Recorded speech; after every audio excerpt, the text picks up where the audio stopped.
Ahí estamos. Ok. Vamos a dejar entrar a Scarlett, Isobel y Paulina Bastidas. Hace calor hoy día. Tengo calor.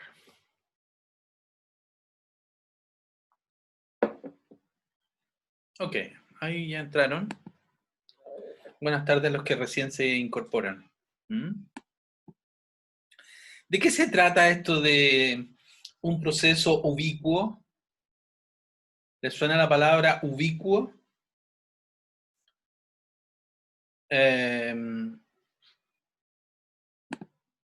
Si todo sale bien y la explicación les hace sentido, estoy dejando entrar a Romina, disculpen, ahora voy al chat. En todas partes, que está en todas partes. Así es, Ernesto e Isamara. Muy bien. Eso significa ubicuo, que está en todas partes. Entonces, ¿es la atención un proceso ubicuo? Sí, hasta ahora sí. Sabemos, como les había comentado antes, cuando revisamos los modelos, el último modelo de Johnson y otro fulano, esta tesis de que está asociada a la conciencia, o en la fase más profunda, tiene que ver con conciencia, ¿no?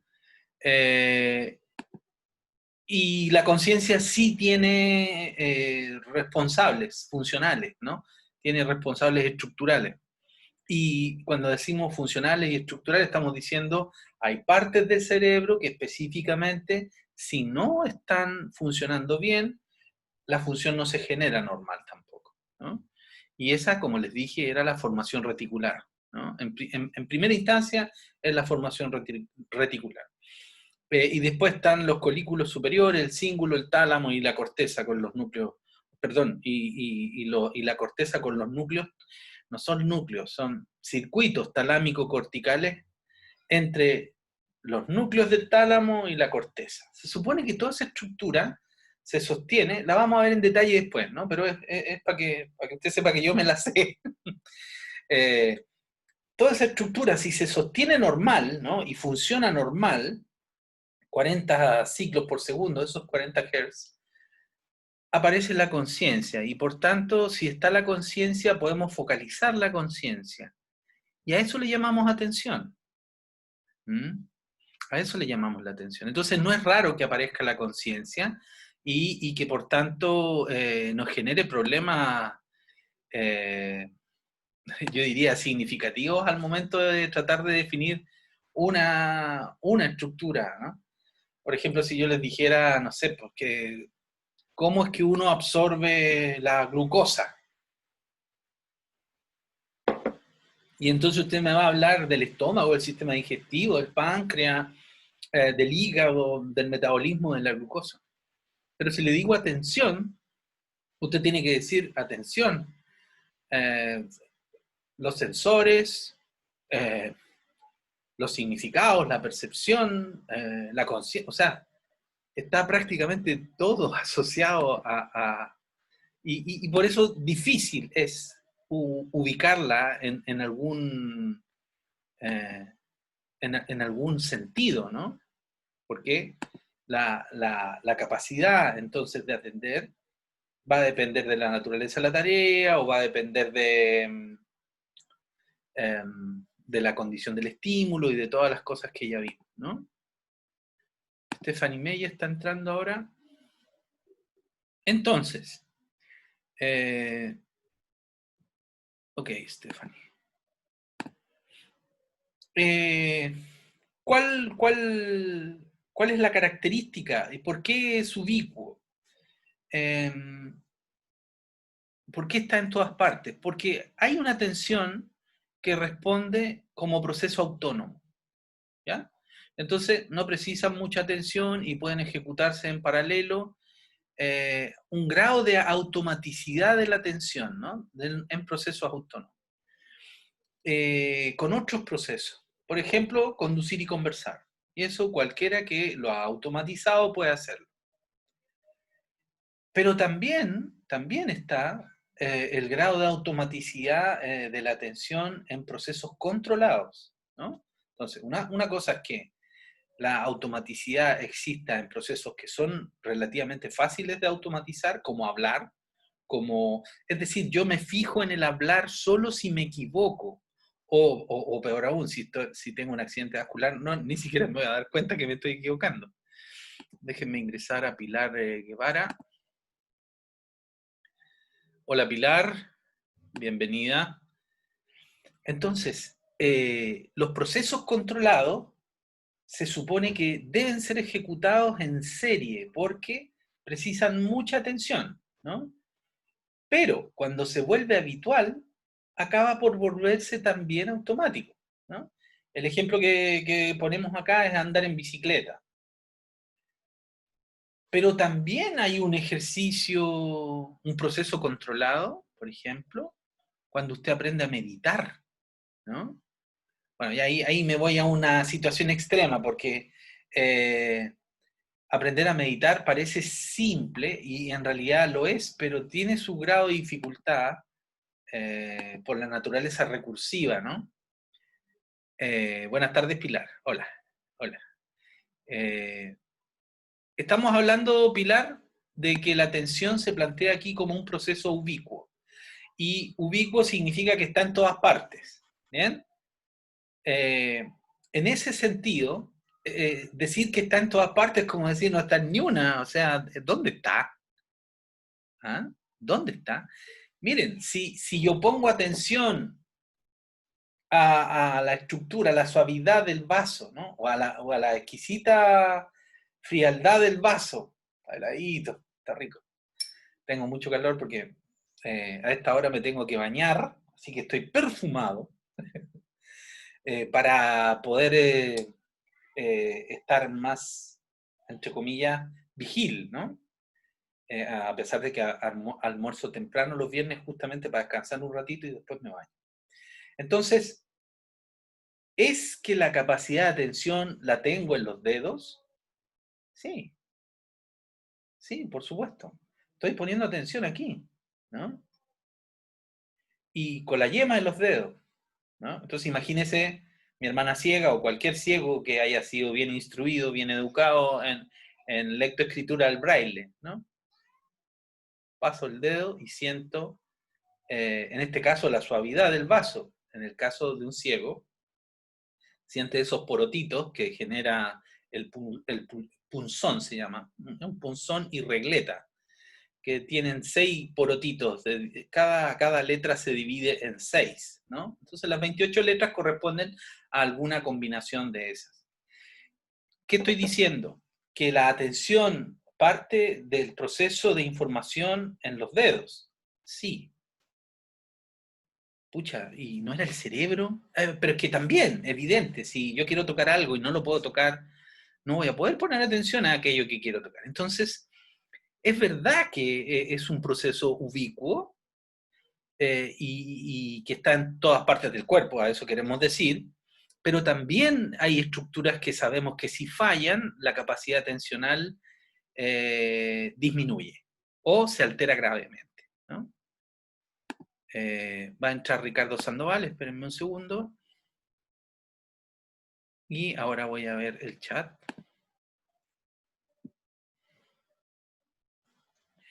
Irina Yerena me dice, eso es de la inacción. No, no, no, no en particular. Igual tienes que hacerte cargo de la atención táctil, ¿no? Esto es suave, tengo la piel del codo suave o rugosa, o suave o áspera, ¿no? Mira, interesante. Ejemplo, voy a dejar entrar a Jeremías, disculpe. Me toco aquí, ¿no? Llevo 2 meses haciendo aseo. Bueno, no soy el único que hace aseo en mi casa, ¿no? Pero después que empezó la pandemia nos quedamos sin nana y hemos tenido que asumir y bien, y yo con algunos problemas en las rodillas, pero igual trapeo, ¿no? Y fíjate que de tanto usar este líquido detergente, me empezó a salir unos callos de piel aquí, ¿no? porque no son los callos de la escoba, que claro que los tengo, ¿ah? También me salieron, porque yo ya había dejado de hacer aseo. Pero mira, acá es asperísimo. No, eso no es en acción, eso es atención, estoy poniendo atención, buscando el sector de la piel de la palma de mi mano que está áspera. Y claro, yo no uso crema, no me he hecho crema. Entonces, fácil, mi señora me dijo, échate crema. Se me olvida, no lo tengo automatizado. Entonces, bien, estoy poniendo atención en que tengo áreas resecas de la palma de la mano. Eso lo puedo decir en el cognitivismo, en el conexionismo emergentismo y en la enacción. El punto es que cómo lo explique va a ser la diferencia, ¿no? Cómo lo explique. Y todavía estamos en los modelos cognitivos, no hemos visto ningún otro modelo, ¿bien? Cuando empecemos a ver el déficit atencional, que es esa clase asincrónica que yo les voy a dedicar esta semana, por puro echarlos de menos, pero vamos a volver sobre ese tema en clase sincrónica, así que no se preocupen, no nos vamos a adelantar ni a apurar, la idea es estar, ojalá, descansando, ¿no? Efectivamente, uno podría decir hay un sistema central y uno que es periférico. Bueno, la atención a veces es central, otras veces es periférico. La mayoría de las veces que estamos hablando de poner atención a un estímulo externo, eso es periférico, absolutamente, ¿no? Cada vez que tenemos orientaciones y búsquedas automáticas o reactivas, eso es periférico. Ni siquiera llega al cerebro, es como de médula nomás, ¿no? Son conductas reflejas, si usted quiere. Entonces, bien.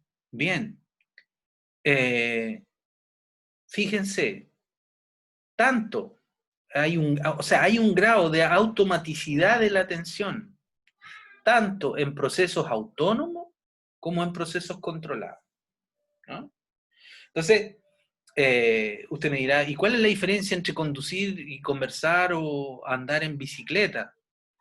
Eh, claro, estamos hablando de un adulto, siempre estamos hablando aquí de un adulto, ¿no?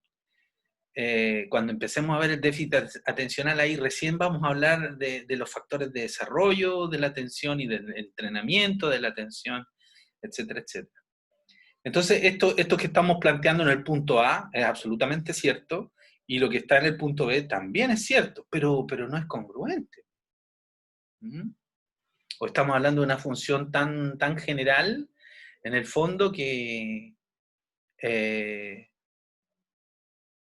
que resiste todo, ¿no? Estamos hablando de no precisa mucha atención y puede ejecutarse en paralelo con otros procesos, pero también debe ser ejecutado en serie porque a veces precisa mucha atención, pero cuando precisan mucha atención, pueden, y habitualmente eso es lo que ocurre, se vuelven automáticos.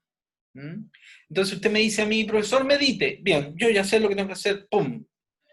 Y empiezo a meditar, ¿no? Me concentro en la respiración, y ahí estoy, y tengo mi guía mental, sé lo que tengo que hacer, sé cómo tengo que respirar, cómo poner el cuerpo, cómo poner la cadera, la espalda, los brazos, la lengua, dónde mirar, no moverme, no bajar el tono, bla, bla, bla, bla, bla. ¿Mm? Entonces usted dirá que ya me lo sé de memoria. Está automatizado. ¿Por qué? Porque cuando me toca, me dice, pero ¿por qué pone la mano así?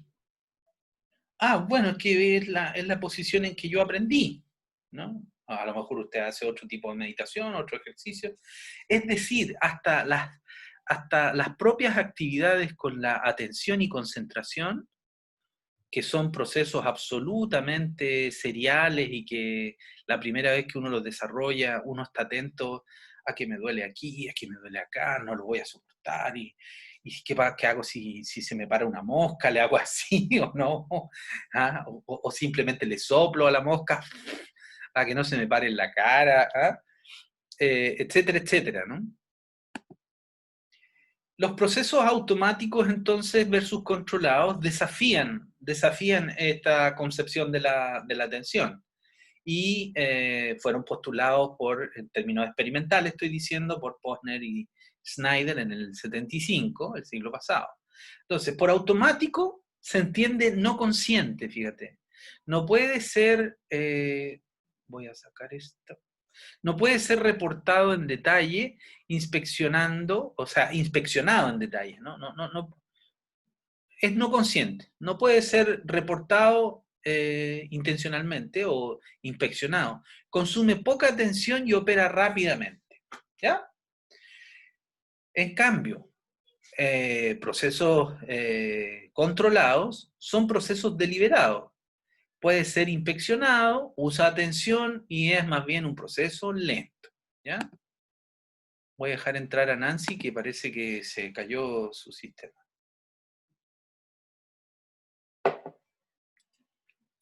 Bienvenida, Nancy. Profe, ¿Sí?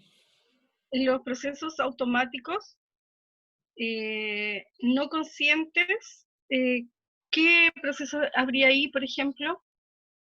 Dar vuelta a la cara si dan tu nombre. Lo que es una respuesta de orientación y búsqueda del estímulo, ¿cierto? Juan Carlos, y yo miro allá. No es que yo diga, no es que yo haga. Escucho mi nombre, Juan Carlos, tengo que voltear la cabeza. No, nadie hace eso. A ver, pero espérate, cuando estamos aprendiendo el nombre, ni siquiera pescamos. No, todo lo contrario. Cuando somos bebés, tratamos de mirar todo aquello que hable dentro y que tenga cara de humano. O sea, no distinguimos, claro, y nos pueden tratar por nuestro nombre.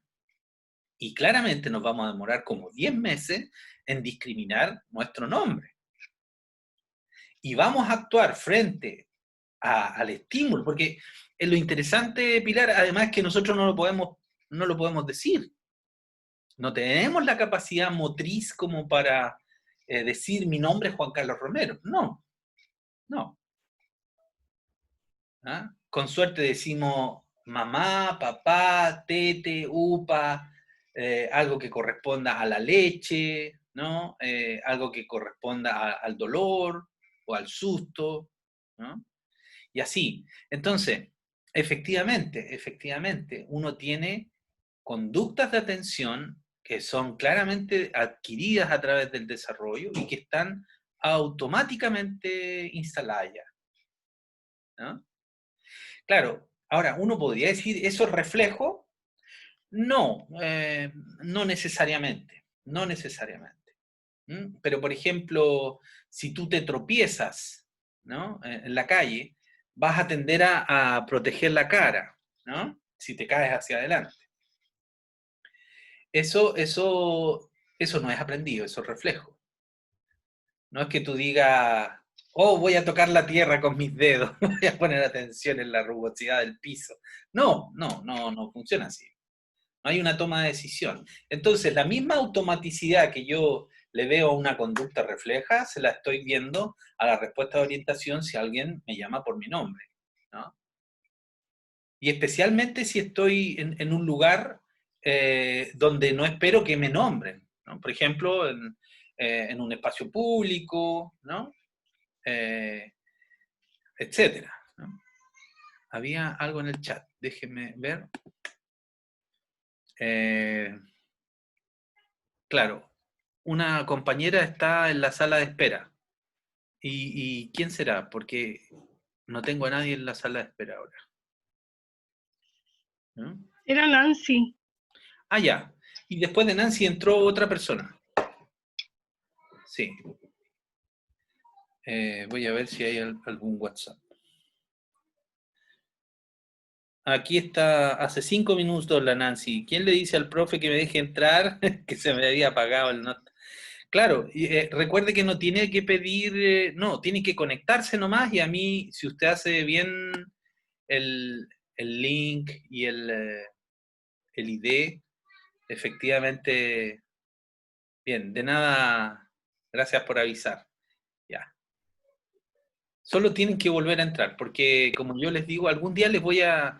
¿Ustedes no han sido anfitriones de una reunión por Zoom? ¿Sí? Sí. ¿Y has visto cómo empieza a parpadear la cuestión cuando hay alguien en la sala de espera?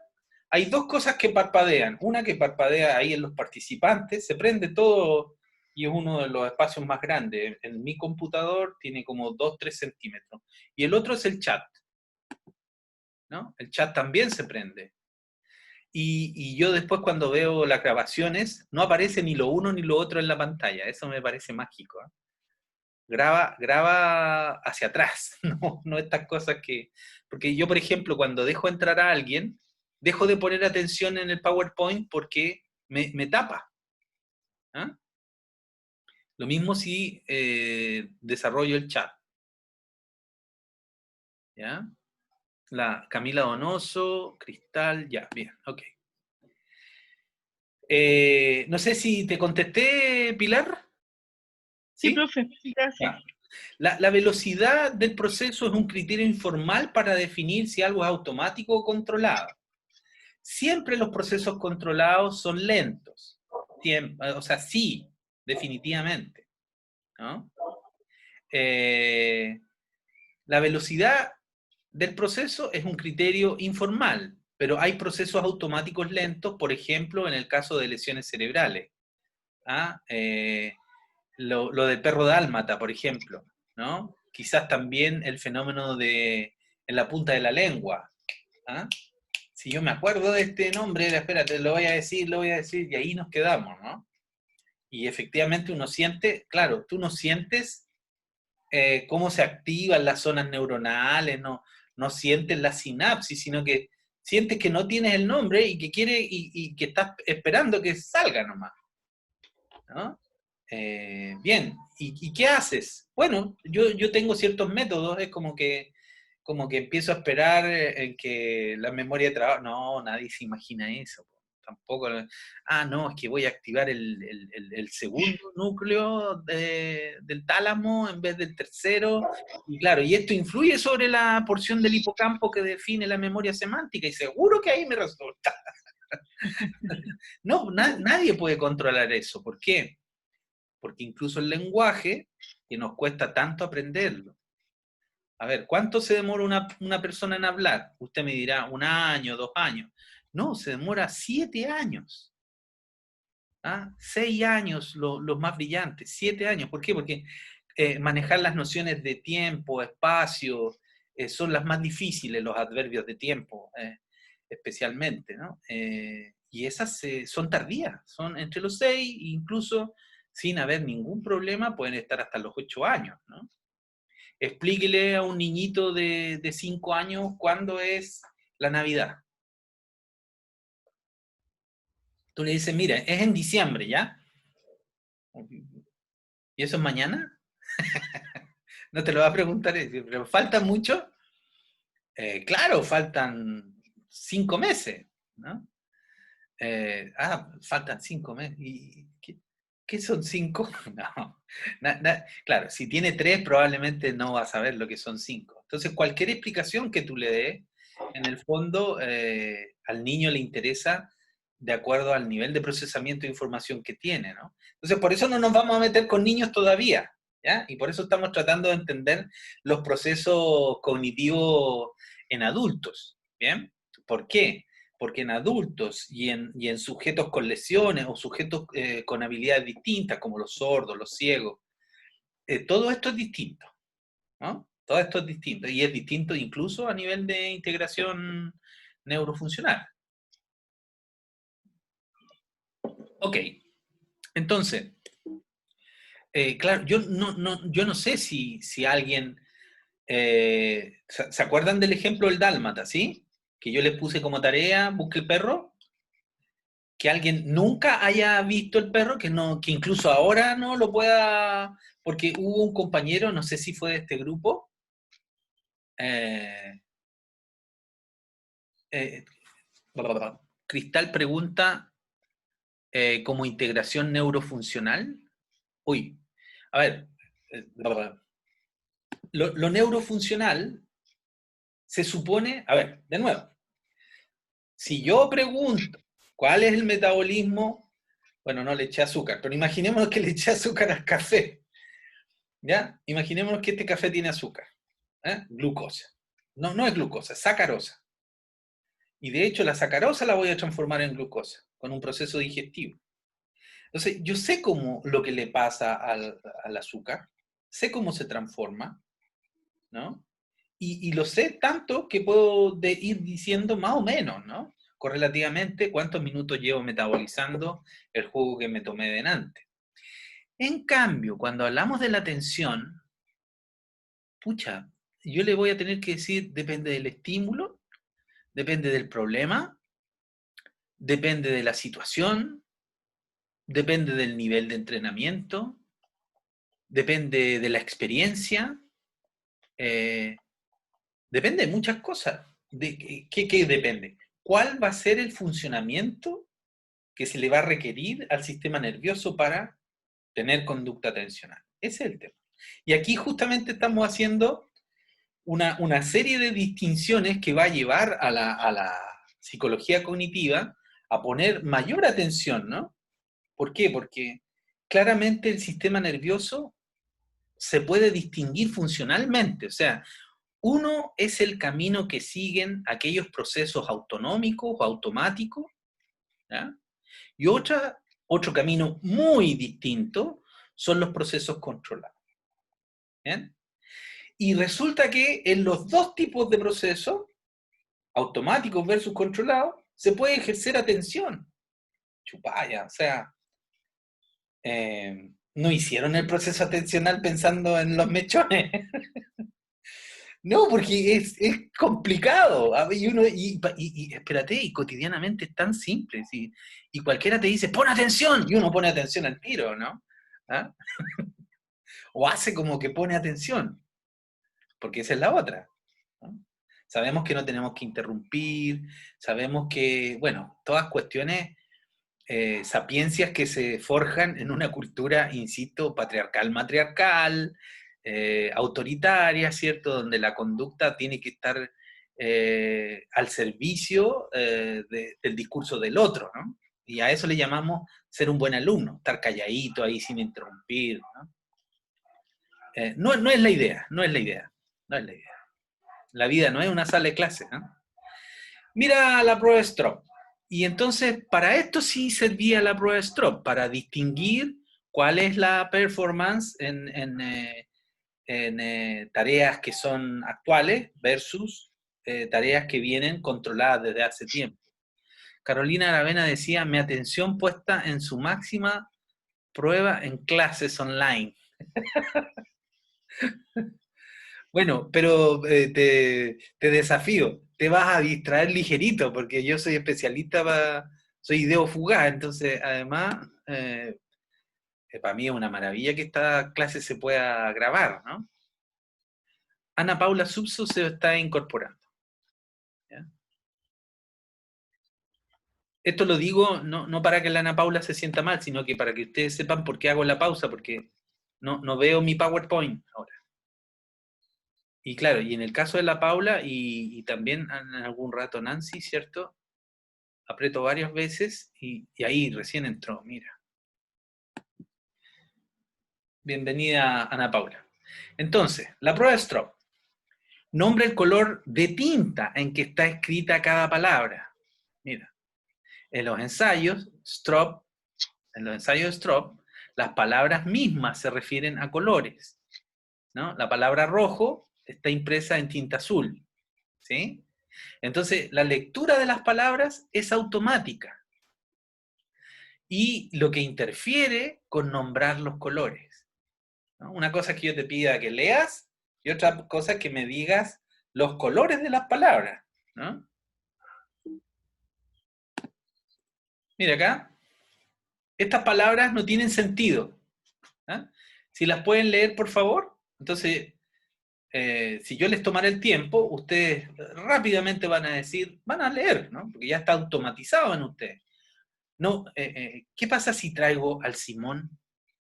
¿Ah? Y le digo, por favor, lee estas palabras. Él va a esperarme, ¿no? Va a esperar que yo le diga la R con la O y las... Y él va a decir ROS. Y la P con la E, P. ¿Cómo dice entonces, Simón? ROSP. Lectura descifratoria. Él no tiene lectura automática. Ustedes sí. Entonces ustedes ya no piensan cómo juntar las letras, ya las tienen ya. ¿no? Entonces leen, rospetande predo atni cosna urta repra motla, ¿ya? Son sílabas sin sentido, todas son disílabas, o sea, dos sílabas. Sí, pero ¿qué pasa cuando te pongo ahora que me digas el color de cada palabra? ¿No? Y entonces usted mira el primero. ¿Cómo? ¿De qué color ven ustedes la palabra rojo? ¿De qué color lo ven? Azul. ¿Azul? ¿Sí? Si lo pueden decir por los micrófonos, los que puedan. Azul. Morado, me Azul, parece. azul esmeralda, dice Carolina, ¿sí? O Yo morado. lo veo morado. El último es azul. Yo lo veo como violeta, morado, sí, morado, estoy de acuerdo. Bien, por suerte, abajo dice verde, ¿no? ¿Y de qué color está el verde? Azul. Azul. No. ¿De qué color Rojo. está la palabra verde? Me salieron daltónico ahora. Pero abajo también dice verde. La segunda, Rojo. ¿viste que está automatizado? Ah, usted, claro, pensó al tiro, por suerte no me dijo naranjo o algo así, ¿no? Profe, al último dice verde y está azul. Sí, Sí, por eso elegí eso. vamos por orden, vamos por orden. La segunda palabra, ¿no? Entonces te das cuenta, está tan automático, ¿no? Porque la segunda palabra dice verde. La tercera dice azul. ¿Y de qué color es azul? Naranja. Naranja. Naranja. ¿Y la palabra naranjo, de qué color está para ustedes? Verde. Verde. Verde. ¿Y la palabra amarillo? Rojo. Rojo. ¿Y la palabra azul por segunda vez? Verde. Verde. ¿Y la palabra rojo por segunda vez? Naranja. Morado. Es tremendo problema, pues, ¿te das cuenta o no? ¿Ah? Entonces, claro, uno dice, parecen niños de parvulario, repitiendo, pero es casi un problema. Esto es casi un... Es tanto que el tiempo de reacción entre esto y esto es escandalosamente mayor en esta segunda. Te pidan simplemente leer, y más aún si te piden, diga el color de cada palabra. Cuando te dicen diga el color, uno empieza, a ver, eh, entonces, Azul, rojo. azul, rojo, naranja, verde, rojo, verde, naranja, azul, ¿cierto? Bien, ahora diga el color de estas, verde, rojo, azul, o celeste, naranja, amarillo, rojo, morado, verde. Les aseguro que aquí no hay interferencia de las letras. En cambio, aquí sí las hay, ¿no? ¿Y por qué? Porque ustedes para aprender a leer, igual que yo, igual que todos los que hemos aprendido a leer y que sabemos leer, sufrimos la interferencia del proceso, ¿no? Déjenme ver el chat.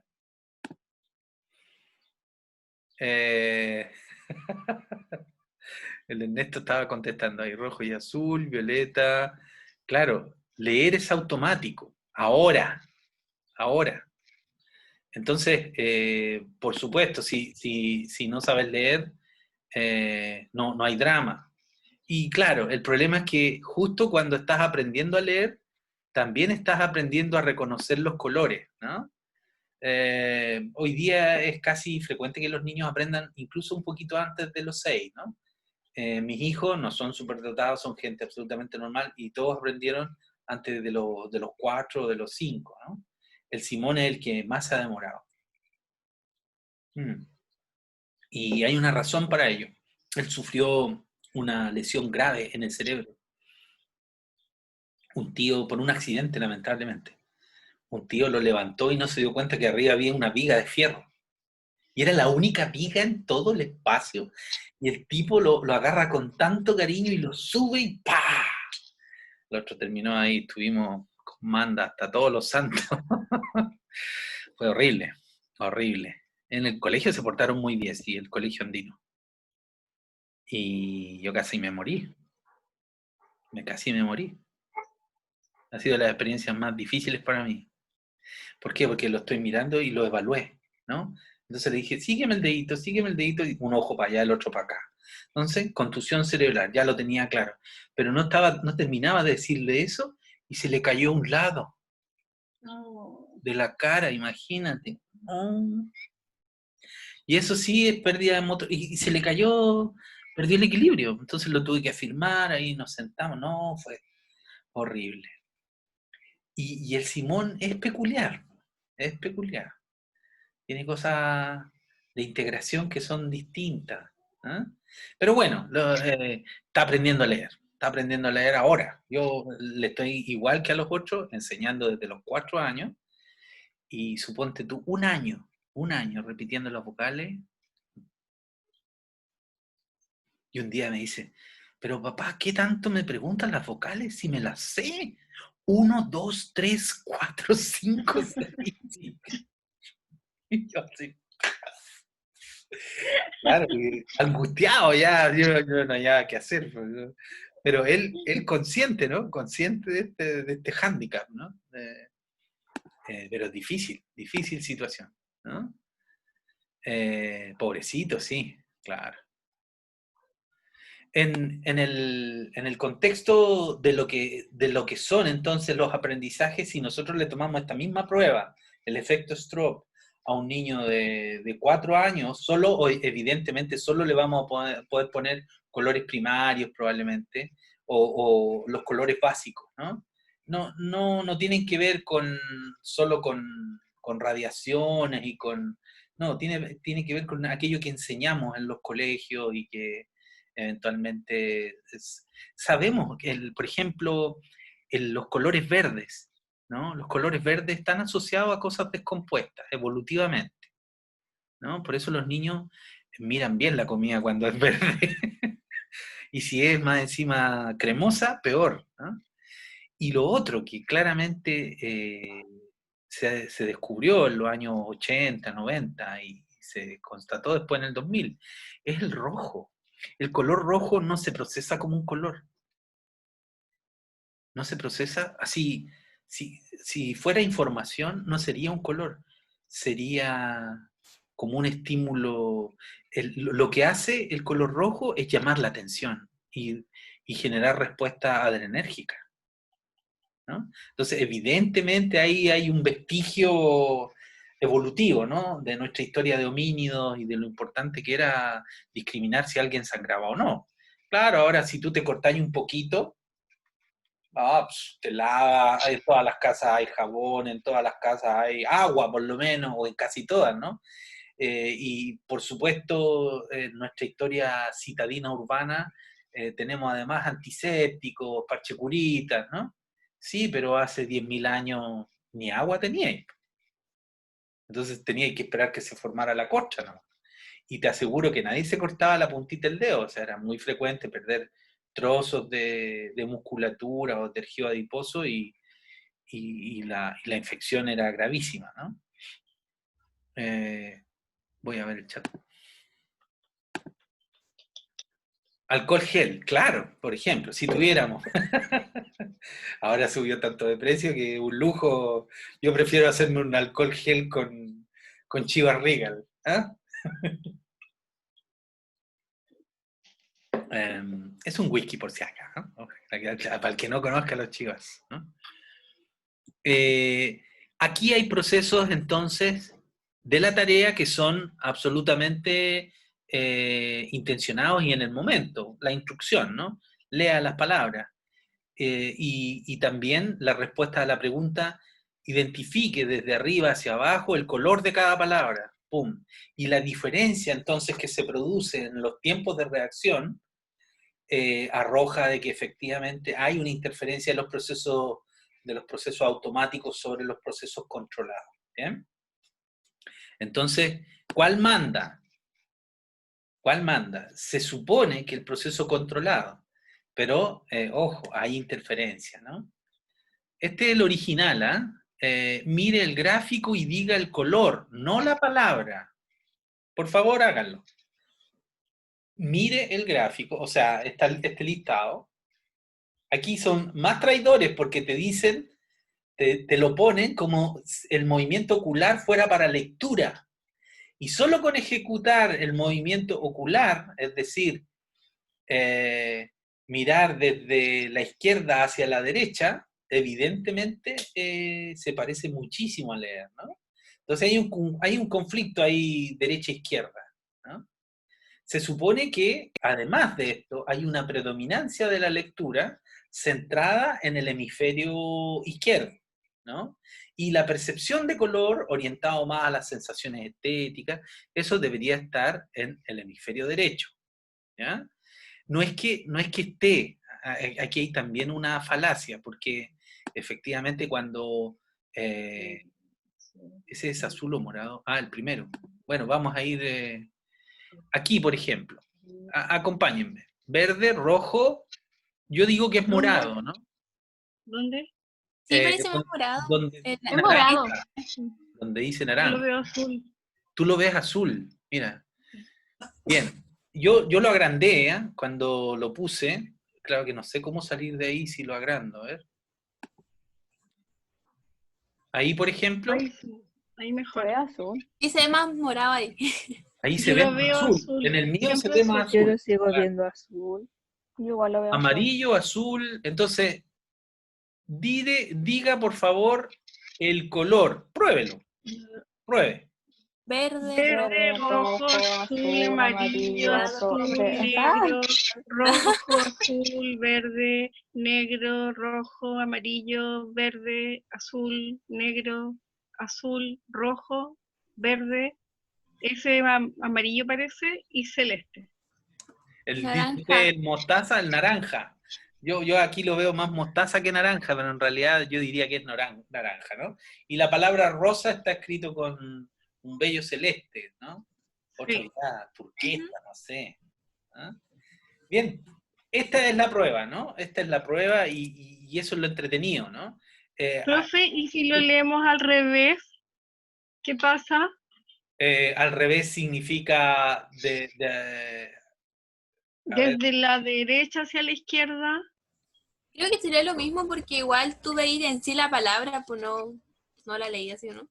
Claro, pero Pilar tiene razón. Aunque usted no lo crea, la identificación del color es más rápido mientras menos se parezca a la lectura. Entonces, por ejemplo, si esto se pone en 3 columnas hacia abajo, usted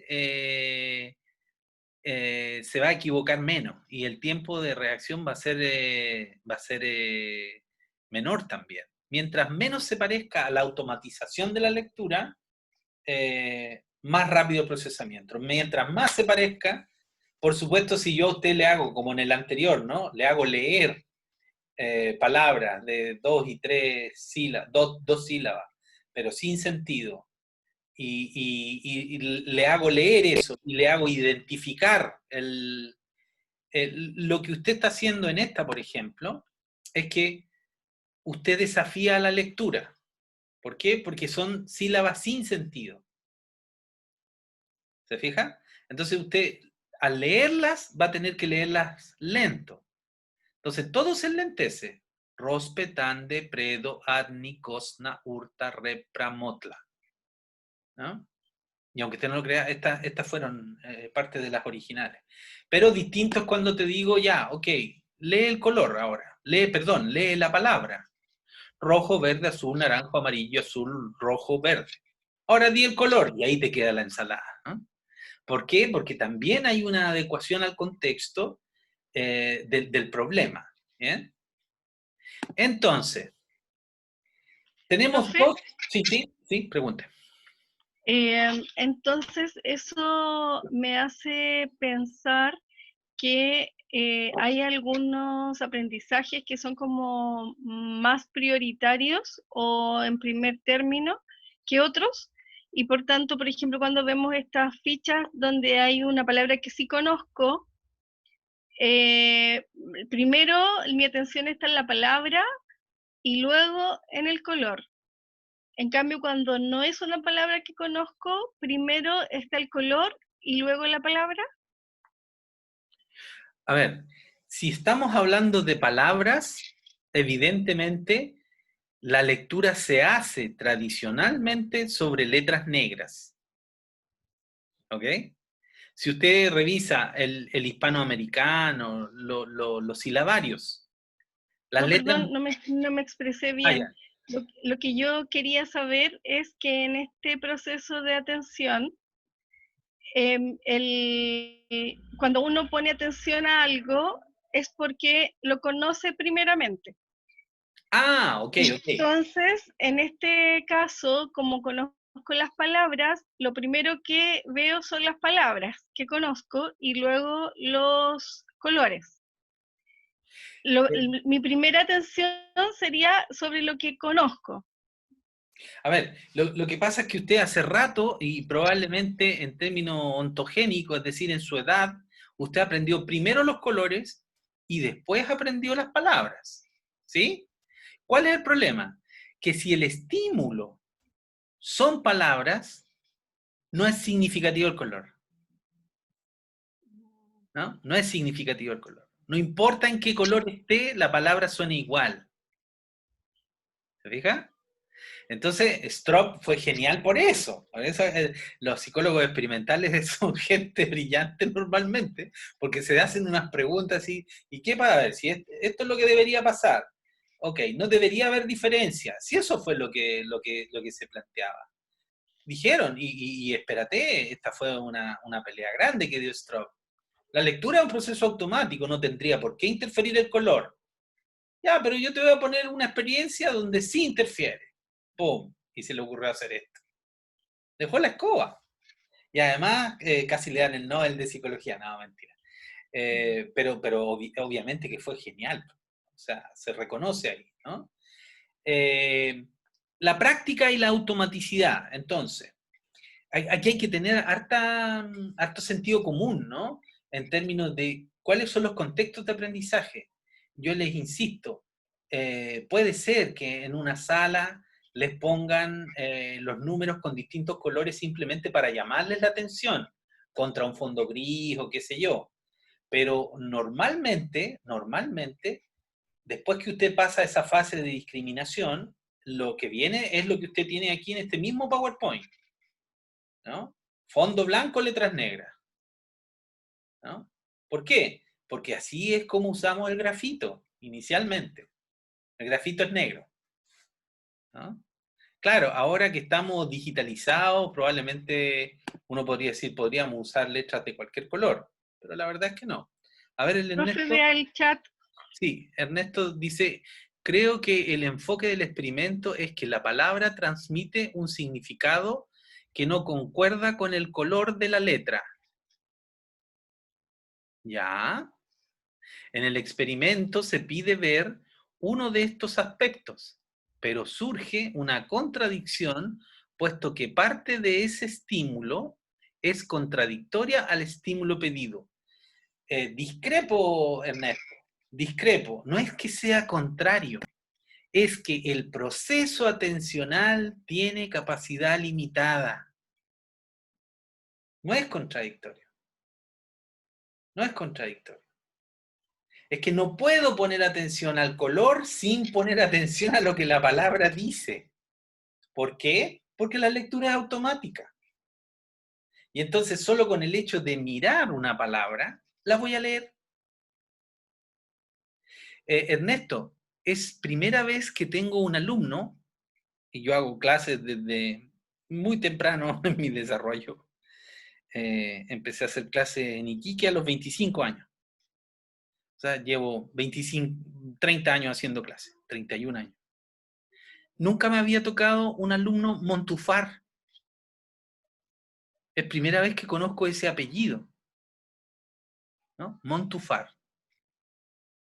¿Qué significa? Que cuando Ernesto me cae súper bien porque tuve un gran amigo Ernesto y he tenido muy buenos otros amigos. Lamentablemente, mi primer amigo Ernesto ya se murió, era muy anciano, ¿no? Ernesto Múper Escanto, ¿no? Y después conocí a Ernesto Contreras, que es psicólogo de la Universidad Adventista en Chillán, ¿no? Y tú eres el tercer Ernesto. Bueno, tengo un hijo que se llama Benjamín Ernesto en honor al Ernesto este que yo te digo. Pero Montufar, jamás. Entonces dije, está mal escrito. ¿Ah? Y entré a intranet y vi si estaba así, ¿no? Mi papá es del Cusco, dice, y es que es Montúfar, mira, Montúfar. Entonces yo decía, ¿será árabe, será aymara, será quechua, será uru, será wari, qué será, ¿no? Dice, es que Montúfar, solo que por problemas de RENIEC, no sé lo que es RENIEC, tuvimos que quitarle la tilde.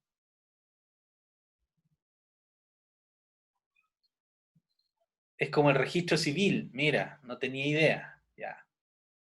El registro civil. Registro nacional de, no sé, para sacar cédula. Claro, esa experiencia la han vivido muchísimos, ¿no?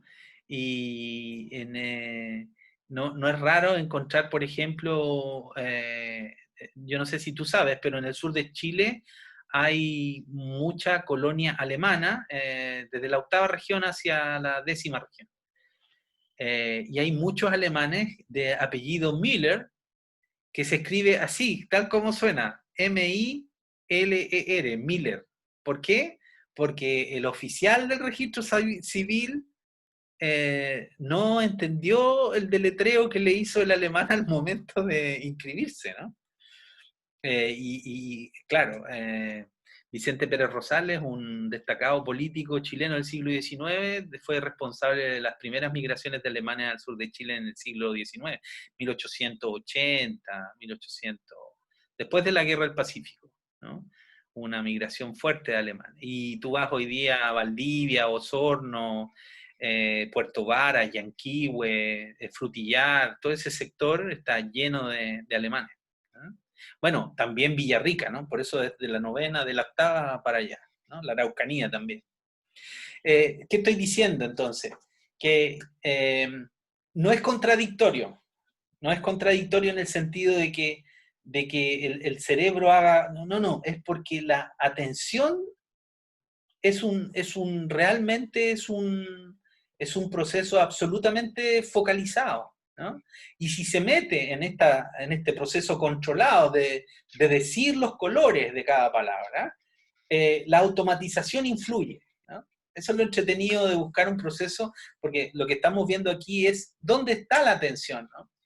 ¿Dónde está? Y evidentemente, a pesar de que tenía el ejemplo de la respuesta de orientación para la pregunta que hizo Pilar, evidentemente uno tiene en la vida cotidiana muchas mayores conductas voluntarias o controladas, ¿no?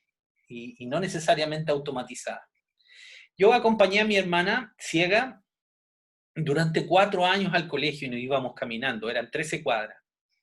Mi hermana se sabía hasta la última vereda con problemas, digamos, o sea, manejaba absolutamente el detalle, ¿no?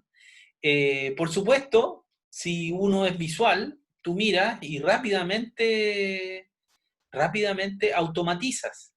Lo interesante es que caminar con ella era darse cuenta de tantas otras cosas que normalmente uno no se daba cuenta. ¿Por qué? Porque tú veías el hoyo y simplemente cruzabas y bajabas un peldaño, bajabas a la calle o subías a la acera, etcétera, etcétera, ¿no? Súper interesante cuando esto está con una persona con habilidades diferentes, ¿no? Entonces, el fenómeno se debe, dice Ernesto, entonces ese fenómeno se debe a lo difícil que es salir de los procesos automáticos. A pesar de que el proceso sea controlado, la tarea de decir el color, ¿cierto?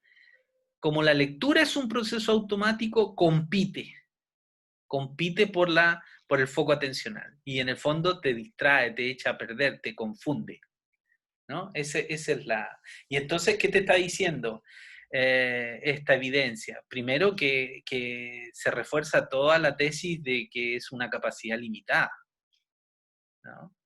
Esto de no, yo puedo poner atención global, no, sí. No es tan así, o sea, la mayoría de las veces nunca es así, ¿no? Así que bien. Profe, ¿Sí? ¿Sí? me estaba preguntando Y la atención también está presente en nuestros procesos vitales. Dame un ejemplo. ¿A qué proceso vital te refieres? Por ejemplo, respirar. Ah, ya, ok. Sí, sí, claro que sí, claro que sí. Todos los procesos autónomos o que se hacen por condición refleja, como la respiración. Ahora es más difícil hacerlo sobre otros, por ejemplo, a ver, cuando estamos hablando de tensión muscular, eh, hay tonos musculares que son reflejos, ¿bien? Pero tú voluntariamente puedes aprender, después que manejas el lenguaje, efectivamente a contraer musculatura estriada, pero la lisa no la puedes contraer, ¿no? Las peristalsis, los movimientos peristálticos del intestino, que son un buen ejemplo de respuesta refleja, porque en el fondo actúan reflejamente frente al volumen que, que está pasando dentro de ellos, ¿no? Ellos se mueven en condición refleja al volumen. O por ejemplo el reflejo pupilar, ¿no? Que también es un músculo, ¿no? Que se cierra y se abre frente a la presencia de luz. Esos evidentemente nunca se van a poder regular, pero sí hay experiencias de que cardiovascularmente tú puedes bajar la frecuencia cardíaca, ¿no? Y bueno, cualquier yogi relativamente instruido o brahman en India sabe que puede aguantar o aprender a aguantar la respiración, por ejemplo. Y no es que se acabe la respiración, ¿no? Cuando meten a esta gente así, en la Universidad de Bombay hay mucha evidencia de eso, ¿ah? Gente que ha estado 3 horas en una caja, sí, pero cableado, ¿no? Entonces respira una vez por minuto, por ejemplo, ¿ah? Y muy lentamente. Y su frecuencia cardíaca baja de 60, baja a 15. Claro, nadie es Pero, capaz de... profe, ¿Perdón? ahí en ese experimento que está usted hablando, es que la persona que está dentro de la caja está poniendo toda la atención en ese proceso. Pero si nosotros, por ejemplo, lo pincháramos o le pusiéramos algo caliente en alguna parte de su cuerpo, ¿volvería a la normalidad No. cambiando el foco de atención? Claro, lo que pasa es que los yogis no se centran en el latido cardíaco. Ellos tienen imágenes que efectivamente tienen como efecto esto otro, ¿ya? Claro, la mayoría no sabe porque de hecho no se toman ni el pulso ellos. Ellos, como quien dice, se van en bola nomás, hacen el ejercicio y resulta que les baja la frecuencia. Ahora, es una exageración decir 15, pero imagínate que sean, a ver, un paciente bradicárdico puede estar vivo con 45 de pulso, sí, puede ser el pulso de mi mamá, ¿eh?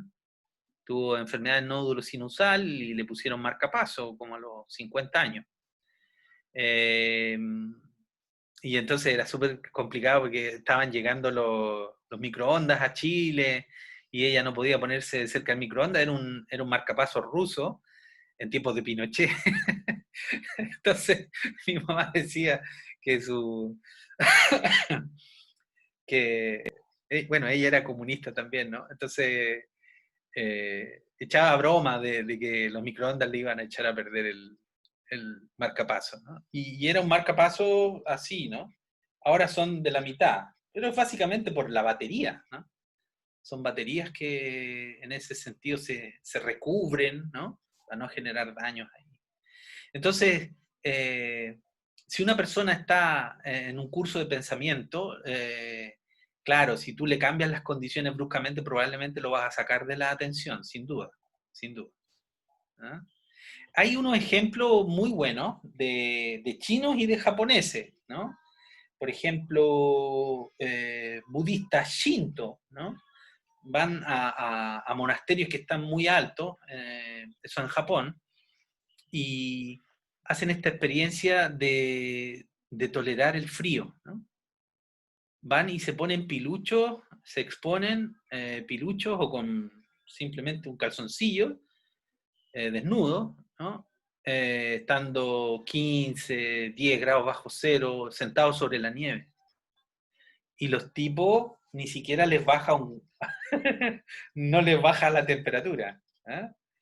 Y claro, y ellos tienen toda una iconografía para irradiar energía, ¿no? Y eso tiene un efecto probablemente, evidentemente, en la circulación de la piel, ¿no? Que hace que se aumente la temperatura ahí. Evidentemente terminan agotados, es un ejercicio no solo espiritual, sino que también físico.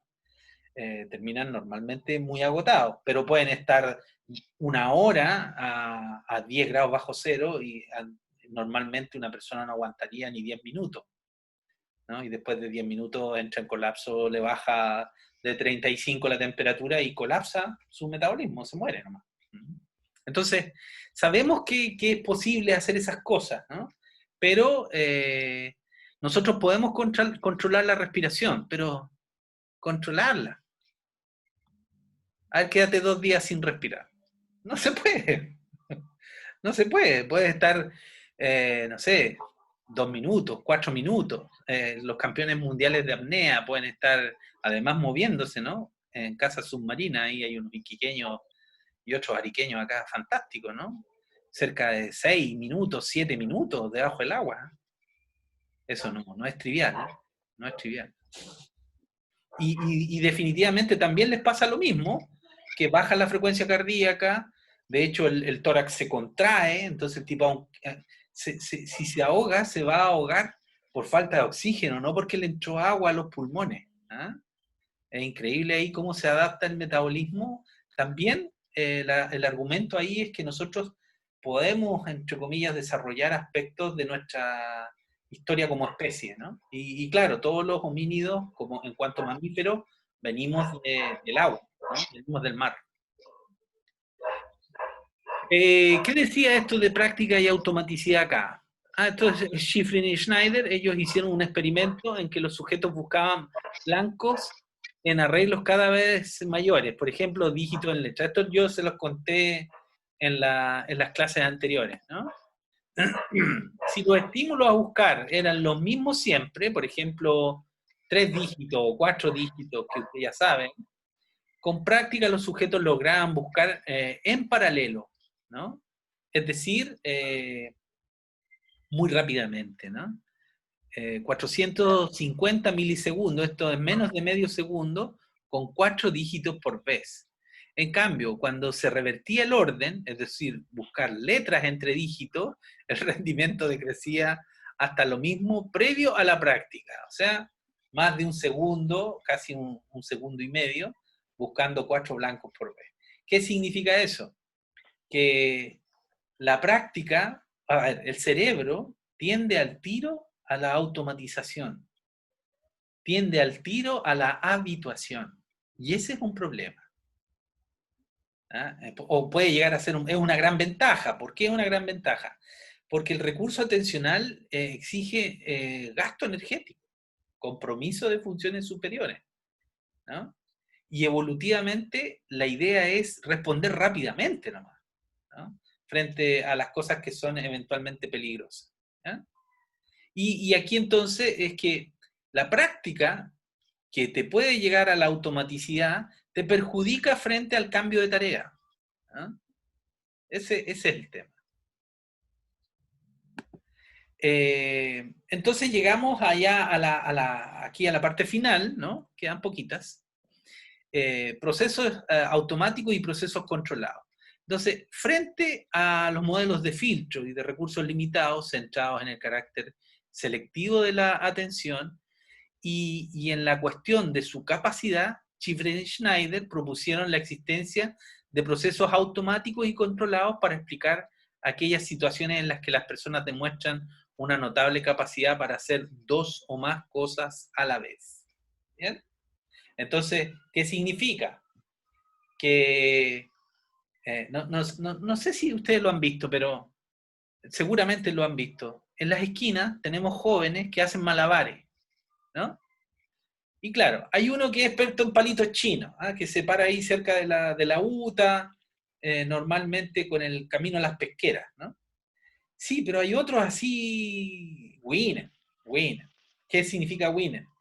Que están haciendo equilibrio con una pelota en el dedo, dándole bote con la cabeza y moviendo un hula hula. Estoy exagerando, pero ni tanto. Hay algunos que hacen hasta 3 y 4 tareas simultáneas. Y entonces, claro, ¿cómo es posible poner atención a todo? No se pone atención a todo. Se pone atención, primero se hace una, se automatiza, después se agrega la otra, se automatiza, después la tercera y se automatiza. Y efectivamente una persona joven, digamos, puede efectivamente hacer 2 o más cosas a la vez. Pero, ¿cuál es el tema? Al final las hace todas automáticamente. ¿Ya? Y esto es muy entretenido porque fíjate que la gente no se da cuenta cómo lo logra. Así como ustedes, por ejemplo, yo no sé si ustedes saben hacer malabares. ¿Tú, Pilar, sabes hacer malabares? No, estaba recordando un ejercicio de sobarse la guatita y rascarse la cabeza. Ah, claro, así. Claro, Entonces me golpeo aquí y hago círculo, ¿ya? claro. Y entonces le pido que cambie y claro, va a haber al tiro interferencia Bueno, esto es exactamente lo mismo y en definitiva uno puede automatizar hasta que te piden un cambio mínimo o peor, hacerlo al revés y se desarma todo, ¿no? Voy a ver el chat. Dice Ana Paula Suso, entonces la clave para el proceso de automatización es la práctica. Siempre, ¿no? Por eso que la práctica, dicen que la práctica hace al maestro. Yo no sé si ustedes han practicado artes marciales, pero yo he hecho artes marciales, en la universidad no hice artes marciales, en la universidad hice judo. El judo ya no es un arte marcial, es un deporte olímpico hace tiempo. Pero el aikido, por ejemplo, el jiu-jitsu todavía no son deportes olímpicos, creo. No, porque no hay competencia. No puede haber competencia porque si no el otro muere en el intento. En Profe, judo, sí. la prueba de Stroop, entonces él la hizo solo para demostrar que el lenguaje no era un proceso automático. No. Lo usó para demostrar que la capacidad atencional depende de la naturaleza de la tarea. Es decir, si yo pongo una tarea que está automatizada, leer palabras, ¿sí? Versus otra tarea, discriminar colores, ¿sí? Y hago competir la tarea más automática con la menos automática, ¿no? Se produce una interferencia. ¿Por qué? Porque ambas requieren de esfuerzos atencionales, ¿no? Y claro, una manda sobre la otra. Yo digo manda, pero en realidad lo que estoy diciendo es que interfiere. No es que luchen por el recurso atencional porque la automática sí ya está automatizada. Sí, pero es justamente el hecho de que la lectura esté automatizada lo que hace que el tiempo de discriminación del color de la palabra sea mayor, ¿no? Entonces, claro, a mí me cuesta buscar me cuesta buscar un ejemplo que sea parecido al de Stroop. La verdad es que he tratado de pensarlo y me canso al tiro. Entonces, seguimos usando el efecto Stroop. Pero seguro que hay muchísimas cuestiones automáticas que en la medida que yo las hago competir, al final me demoro más por todo lo que sé. Es como interferencia. Eso en aprendizaje tiene otro nombre, ¿no? Existen interferencias proactivas, retroactivas, que tienen que ver incluso en la inhibición para la memoria, ¿no? Sabemos que las personas que manejan mucha información tienden a tener ese prodigio, ¿no? De que se acuerdan de cosas, pero muy específicas y muy tardías o muy tempranas en el aprendizaje, pero para resolución rápida no sirven, ¿no? Y no sirven porque no ponen, en el fondo tienen mucha interferencia de sus propios contenidos y no están, entre comillas, atentos a los elementos del setting, ¿no? De lo que condiciona efectivamente la atención. Fíjense que la atención tiene la particularidad de que es un proceso, al tiro te contesto Ana Paula, es un proceso que siempre se hace ahora, ¿no? La atención, yo no puedo medir la atención mañana, no, porque mañana no existe, ¿no? Entonces, a ver, voy a probar mañana, sí, pero mañana es otra hora, ¿no? Es otro ahora. Discúlpenme un segundito que me va a quedar sin batería. Se me olvidó.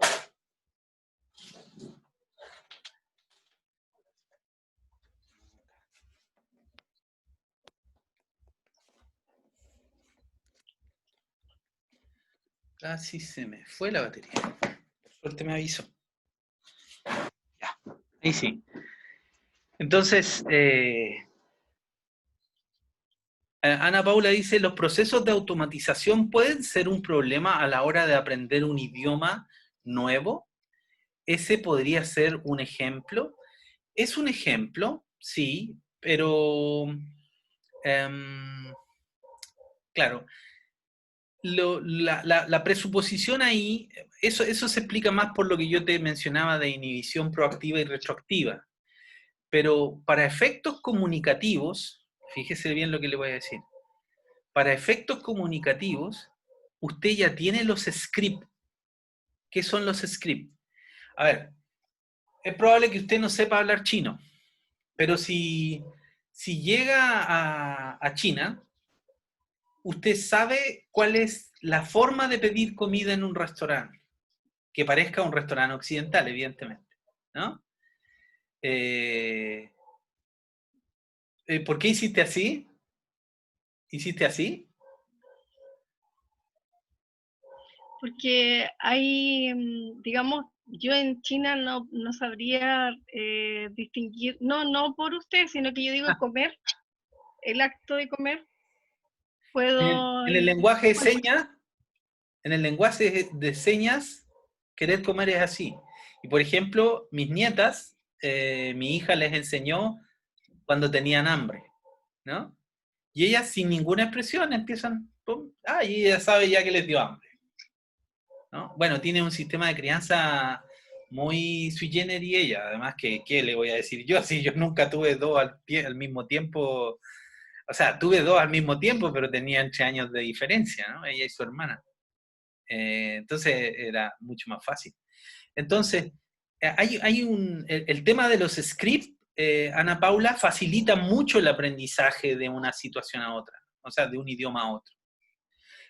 Bajo la hipótesis de los universales lingüísticos, la estructura tópico-comentario, la estructura sujeto-predicado, incluso en términos sintácticos, todos tendemos a usar los mismos elementos, en otro orden, sin duda. En otro orden. Por ejemplo, los chinos dicen primero el apellido y después el nombre, ¿no? El nombre común, ¿no? Después el propio. En el sentido de que en cortesía, o yo cuando me presento, yo no les digo soy Romero Juan Carlos. No. En general, en China, en Japón, se usa primero el apellido, ¿no? Entonces, lo que sí sucede ahí, a ver qué dice, el procesamiento automático sería serial.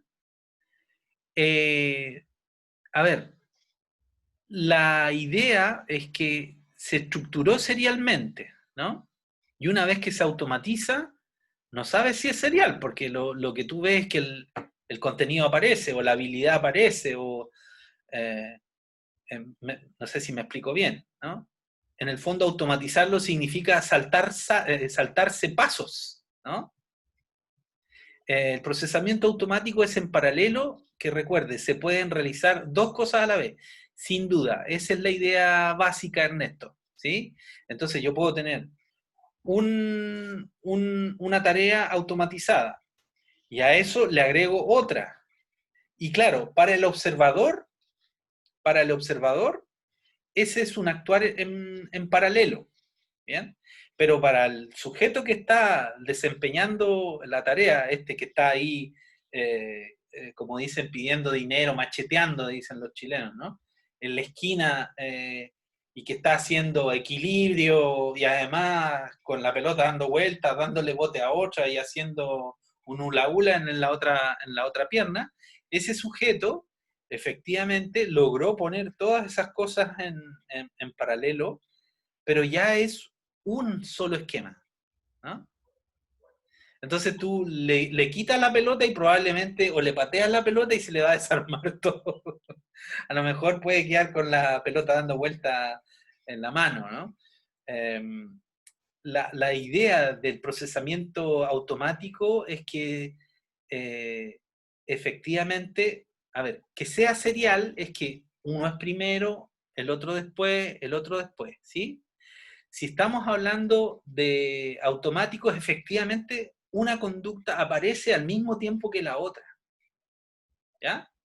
Lo que yo les señalaba, por ejemplo, esto de dar botes con la cabeza y tener una pelota girando en la mano, ¿bien? Cuando tú le preguntas a ese sujeto, ¿qué es lo que miras? ¿O dónde miras? ¿No? O ni siquiera preguntarle, focalizarlo y ver qué es lo que mira.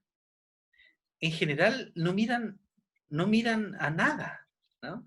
Ellos están mirando el contexto general. Es como cuando hacen malabares con 3 pelotas y después pasan a 4 y después a 5 y tú te dices, pero ¿vas mirando las pelotas? ¿Ven las pelotitas estas que tiran hacia arriba? No, no las ven. O sea, sí las ven, pero no específicamente, porque si tú te quedas en una sola pelota, se te caen las otras, ¿no?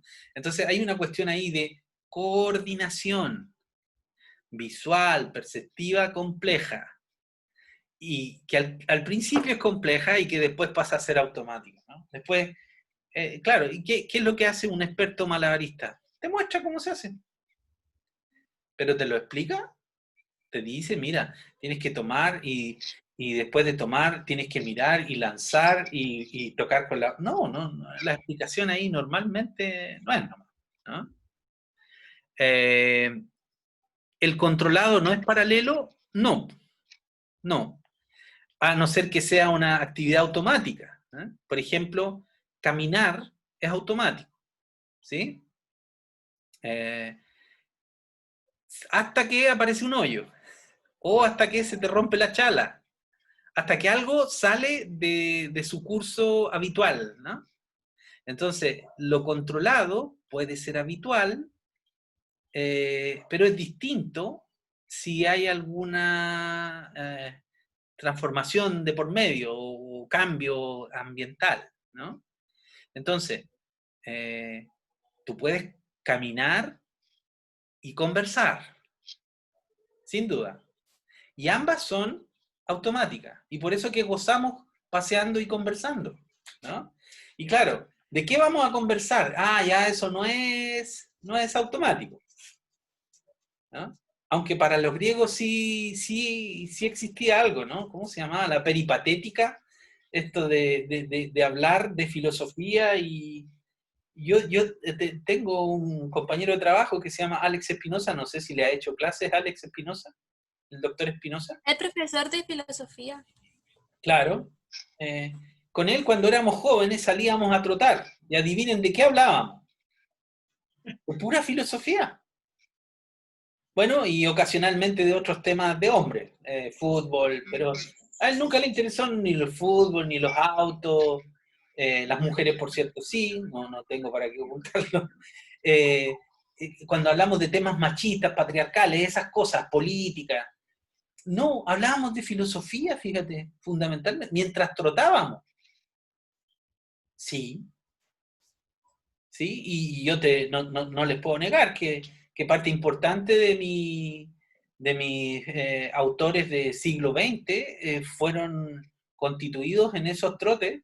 Bueno, además yo era flaco. ¿Ah? No, nunca fui flaco, pero pesaba 80 kilos, 25 kilos menos que ahora. ¿Ah? ¿Qué dice Ernesto? En el procesamiento controlado se debe seguir todo un proceso de pasos, por lo que es serial, sin duda, sin duda. Pero ojo, insisto de nuevo, ese proceso serial se puede automatizar, ¿no? Temas de hombres, paciencia, tolerancia.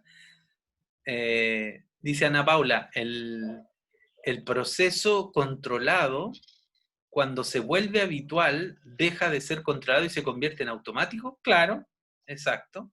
Ahí Cristal te contestaba. Muy bien. ¡Pum! Dificultad para diferenciar ambos tipos de procesamiento. Una de las estrategias es el tema de la interferencia, ¿no?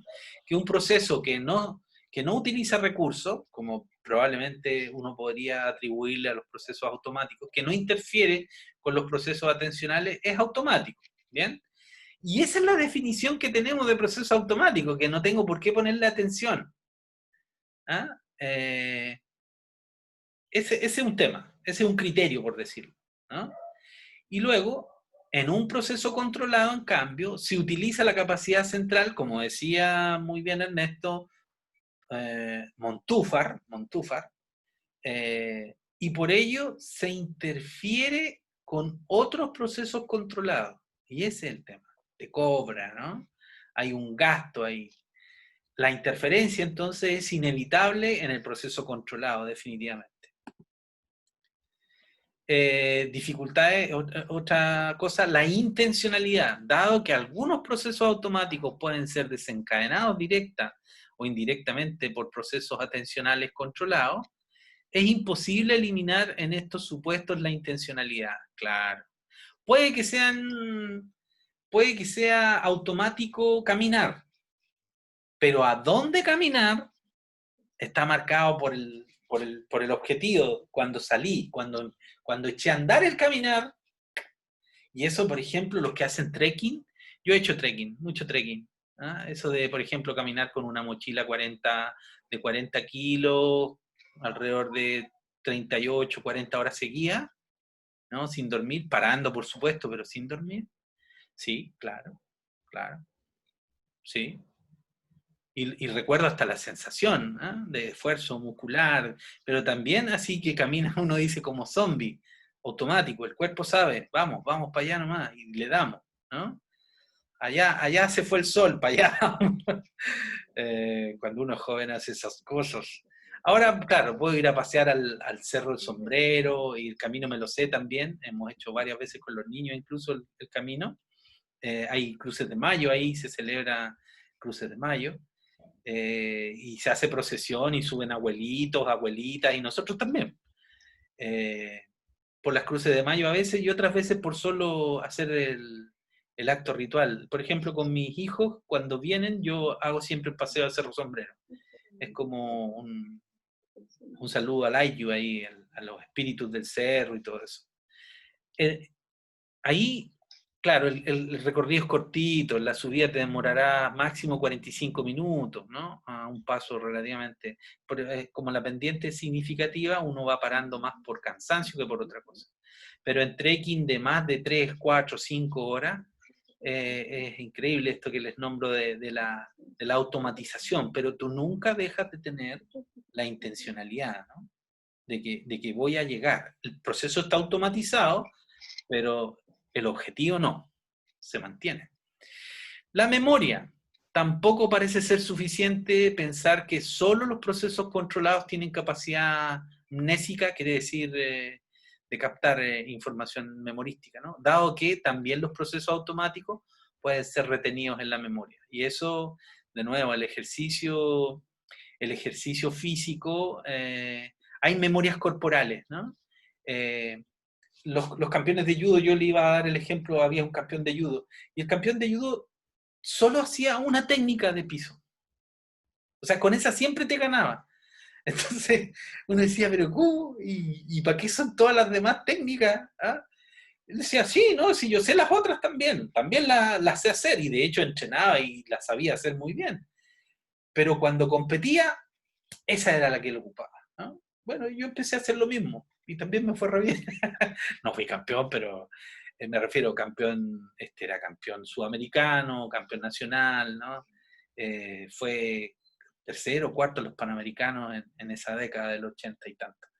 Entonces,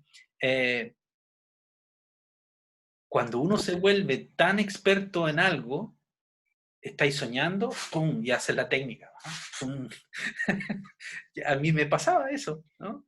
Que despertaba no haciendo ejercicio, porque me daba cuenta que estaba soñando, sino que estaba soñando con esa técnica específica que yo estaba entrenando, ¿no? Y entretenía la sensación, ¿no? Entretenida. Se recupera así, de la nada, ¿no? Esta es la última. Profe, perdón, ¿Sí? en la anterior donde decía memoria, ¿Sí? decía que tiene capacidad mnésica. ¿Sí? ¿De recuperar? Eso, ¿De pero recuperar? la palabra está bien escrita. Mnesis, sí. No existe en español eso, ¿eh? Ya. Es como, claro, es la misma raíz de amnésica. Ya. ¿Has escuchado tú hablar de la mnemotecnia? Sí. Mnemo, es MN, claro, la amnesis. Entonces, mnésica significa recuperar. En el fondo, claro, lo que tiene que ver con recordar, ¿no? Lo que uno llama memoria, ¿sí? Ya. Tampoco dice aquí, porque acuérdate que estamos tratando de diferenciar ambos procesos, ¿no? Los controlados de los automáticos. Tampoco la memoria parece ser suficiente para que solo los procesos controlados tengan la capacidad de recuperar contenido, dado que también los procesos automáticos pueden ser retenidos en la memoria. O sea, a ver, cuando hay una presuposición aquí, ¿sabes cuántas veces hace uno una técnica?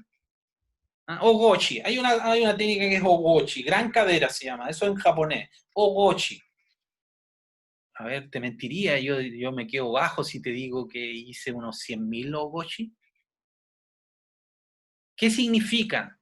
Que hago un Ogochi ahora y lo hago igual que en ese tiempo. No tengo que acordarme. Mira, Ogochi significa que si tengo al otro tomado así y tiene cinturón o algo donde agarrarle la cadera, me voy a meter, ¡pum! Voy a pegar fuerte. Y eso más o menos en menos de un segundo, es un golpe con el cuerpo. ¡Pah! ¿No? Y esa cosa uno la recuerda. Entonces, Es como andar en bicicleta. es como andar en bicicleta, claro. Y hay un dicho aquí que tiene que ver con esto que te estoy diciendo, porque tú no sabes cómo lo recuperas, pero lo recuperas. ¿Bien? Es decir, estaba ahí, siempre estuvo ahí. Los viejos dicen se pierde el estado, pero no la técnica. ¿Ah? La técnica está, vive ahí, vive con uno. ¿Ah? Otro aprendizaje, por ejemplo, romper cosas, ¿no? Famoso, una escuela de karate famoso mundialmente, fue un coreano el que les ganó a todos en la década del 20, ¿no? O creo que fue ahí, antes de la Primera Guerra Mundial o entre la Primera y la Segunda. Y él recorrió todos los dojos de Japón, de las principales islas, entre ellas Okinawa, donde comenzó el karate y todo. Y les ganó a todos, al Kyokushin. El estilo Kyokushin es caracterizado porque su fundador tenía más fracturas que hueso. Entrenaba golpeando árboles, partiendo árboles, y claro, sus manos estaban desfiguradas, ¿no? Así, completamente. Bien, yo tuve de vecino al sensei, no me acuerdo cómo se llamaba, pero creo que era Toro, no, es el de Aikido. Bueno, pero era mi vecino, tocó justo en San Fernando, que al lado de la casa se instaló el caballero que era representante para Chile de la Kyokushin. ¿Ya? Y se fue a presentar muy amablemente, muy humildemente. Mire, yo soy fulano de tal, soy sensei de karate, soy de una línea nueva que se llama Kyokushin, bla, bla. Oye, y yo le vi las manos como las tenía, y eran unos cototos aquí. Entonces dije, está enfermo, el pobre hombre no puede... No, estaba absolutamente normal, y rompía piedras, pues sí, eso es lo que hacía. Él hacía las exhibiciones, por supuesto mostraba los katas y todo, y llegaba el momento de romper piedras, y le traían unas lajas así, sacadas del Tinguiririca, roca sedimentaria durísima, nada de cosas metamórficas fácil de romper. Ponía ahí, ponía un pañito, y empezaba, ¡pah! Y rompía una y rompía otra. ¿Y cómo se rompe una piedra? Bueno, el principio del Kyokushin es que todas las técnicas son automáticas, y si no son automáticas, no son técnicas, ¿no? Ana Paula levantó la mano. Profesor, tengo una duda con respecto a eso de la memoria. ¿Bien? Conozco, bueno, voy a dar como un ejemplo, una situación que ¿Ya? me pareció curiosa. Bueno, conozco a alguien que vivió sus primeros 15 años en Francia y habla francés.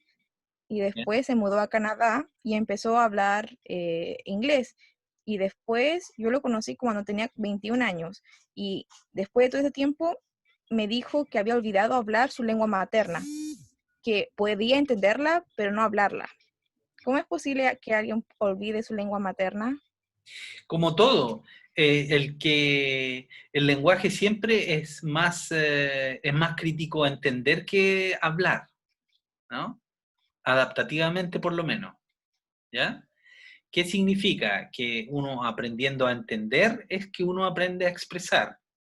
Pero sabemos que toda la integración que hay para la parte comprensiva es más temprana, es más cableada, es más integradora que la parte expresiva, ¿no?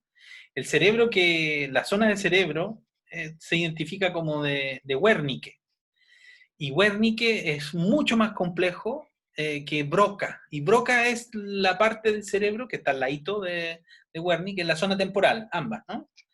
Y eh, es mucho más habitual de que tú pierdas, porque, a ver, hablar es articular músculos.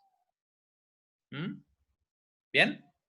Entonces, imagínate todas las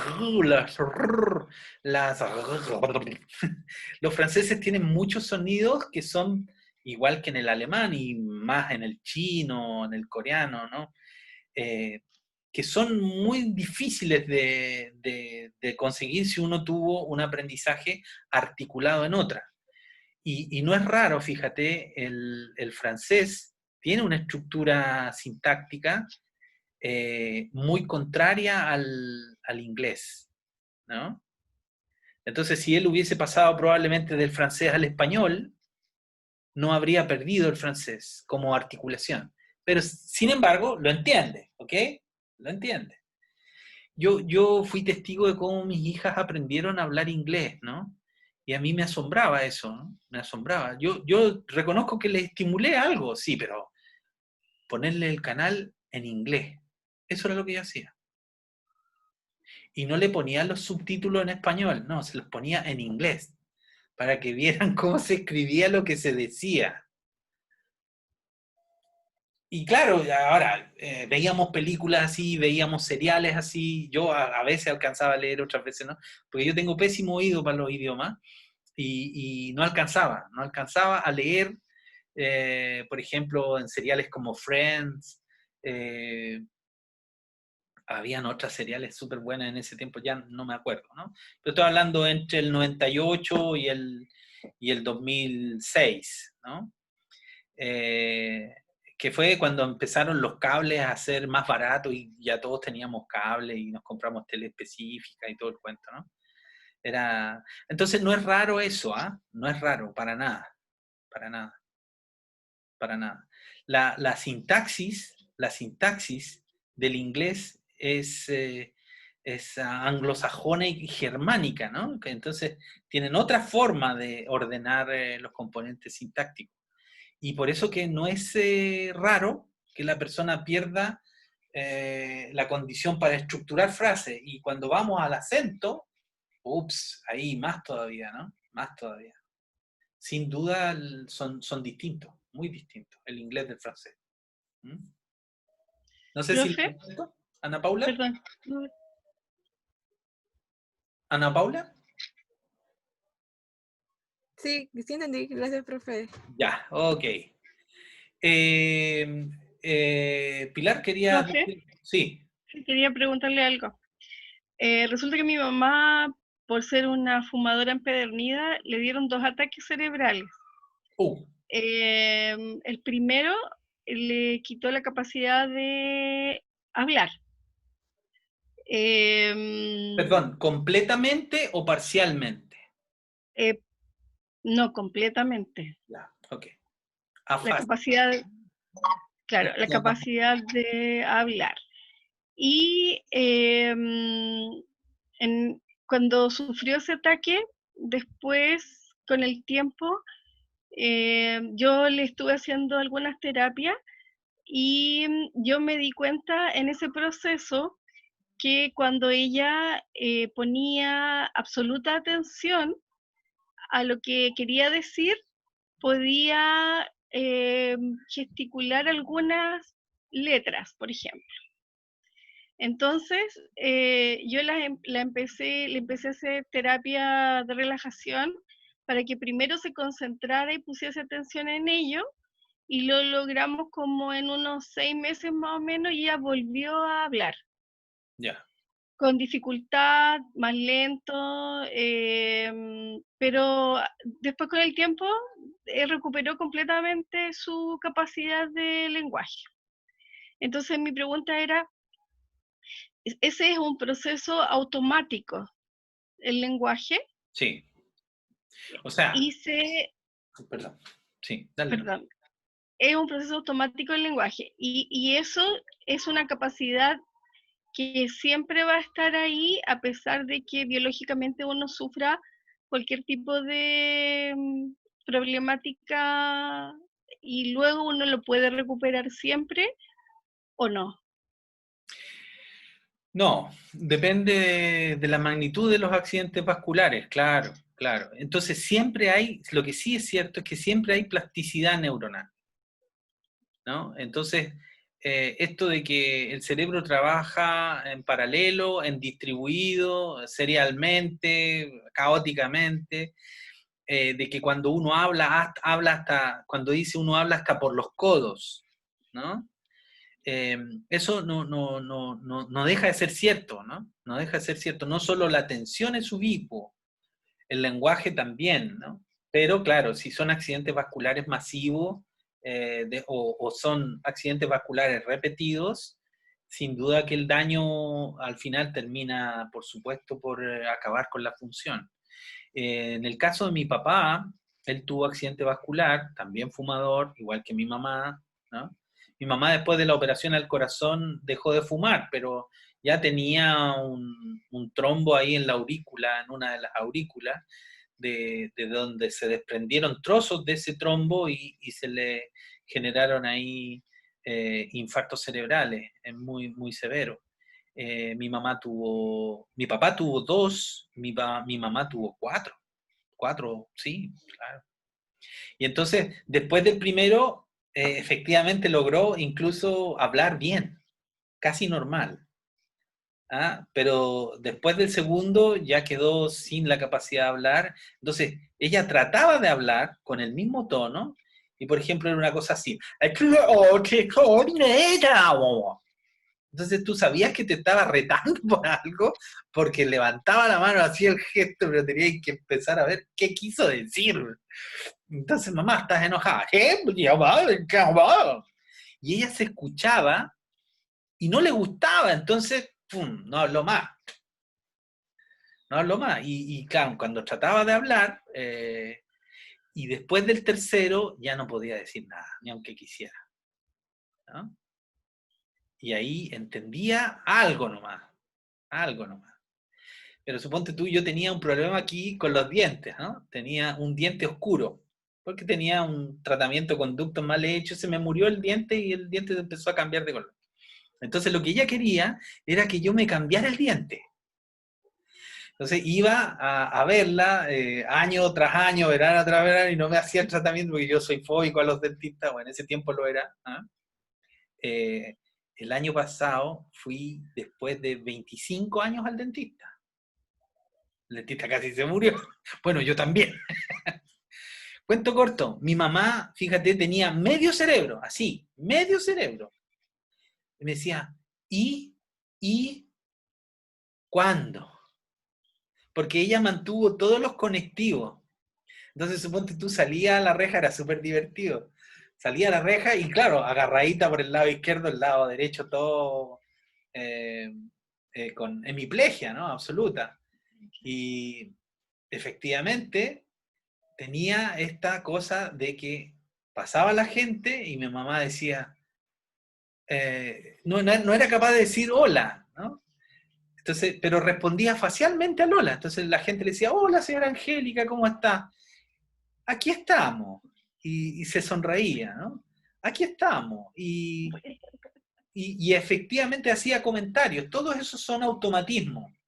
No es raro, por ejemplo, que una persona que ha perdido la capacidad de hablar, tú le pones la canción de su época, y que puede ser Adamo, no sé, cualquier añejez, digo yo, un tango, me acuerdo, a mi papá le ponía el tango 1, o no me acuerdo cuánto se llamaba el otro, y se los cantaba entero, ¿no? Entonces, claro, tú dices, bueno, ¿se conservó el lenguaje o no se conservó el lenguaje?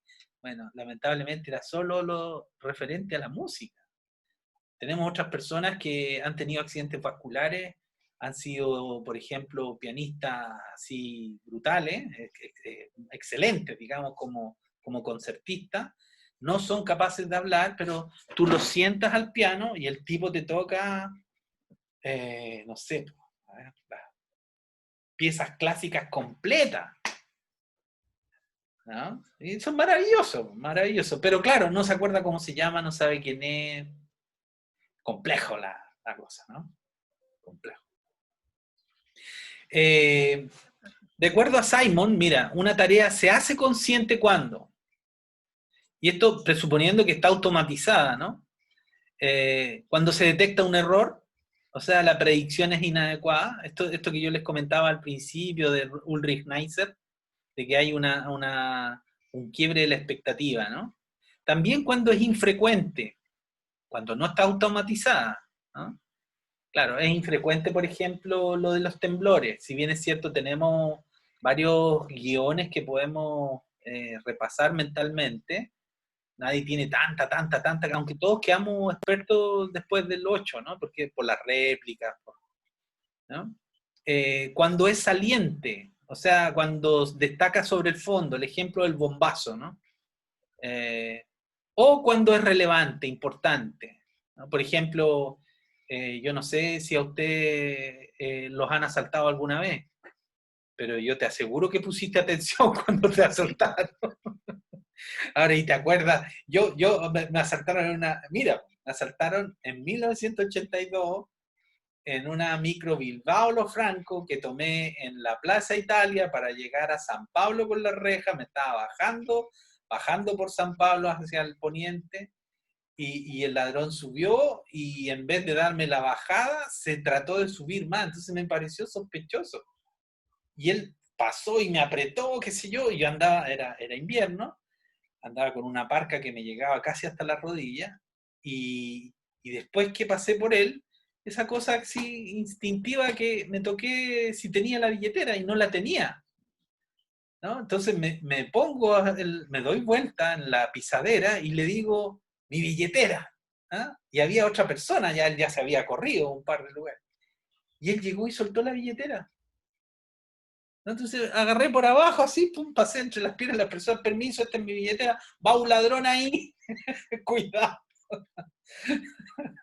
Y vi si tenía mi luquita, que era harta plata en ese tiempo.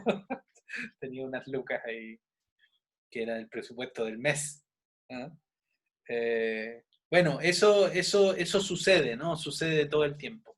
Cuando ponemos atención a cuestiones que son relevantes, ¿no? En las experiencias, cuando uno se casó, cuando tuvo su primer hijo, ¿no? Evidentemente son todas que uno pone atención porque la situación es muy relevante, po. A no ser que te dé lo mismo casaste, no sé. Sería raro, ¿no? El Ricardo Sandoval se nos cayó, pucha, ya. A ver, Profe, sí, dígame nomás. en la que se detecta un error y la predicción es inadecuada, un ejemplo, por favor.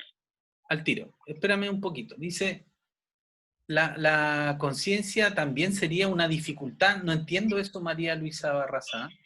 Dice, profe, anexo a la materia, pero ¿por qué a veces dicen el músculo tiene memoria? Ah, por lo mismo, Carla, lo que estábamos diciendo, ¿no? Que se automatiza y después tú tienes que desencadenar nomás el movimiento y eso sirve como teoría de entrenamiento prácticamente para todos los deportes, ¿no? El músculo tiene memoria, así es. Perdón. Jorge Silva, a mí saliendo del colegio. Ah, te asaltaron, claro. Cuando caminas te tropiezas, ocurre un error, claro, entonces se hace consciente. De acuerdo, exactamente. Ese es el sentido de esta cosa, ¿no? No sé si había otra observación.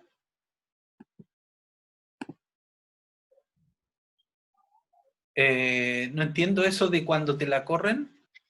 Dice, cuando se refiere a diferencias entre ambos tipos de procesamiento, cuando te la corren, la conciencia sería una dificultad. Ah, cuando te corren la cama. Claro, el ejemplo que yo daba al inicio, ¿no? Alguien se mete a tu pieza, te hace el aseo y te deja en un ángulo distinto la esquina de la cama, ¿no? Y te pegas ahí. Efectivamente, se vio ahí la expectativa respecto de cuál es el desplazamiento normal, ¿no? Y entonces ahí uno pone la atención y dice, ah, me corrieron la cama. Ese Estos, sería un ejemplo entonces. perdón, tú me estabas pidiendo un ejemplo de qué. Se detecta un error, la predicción es inadecuada. Claro.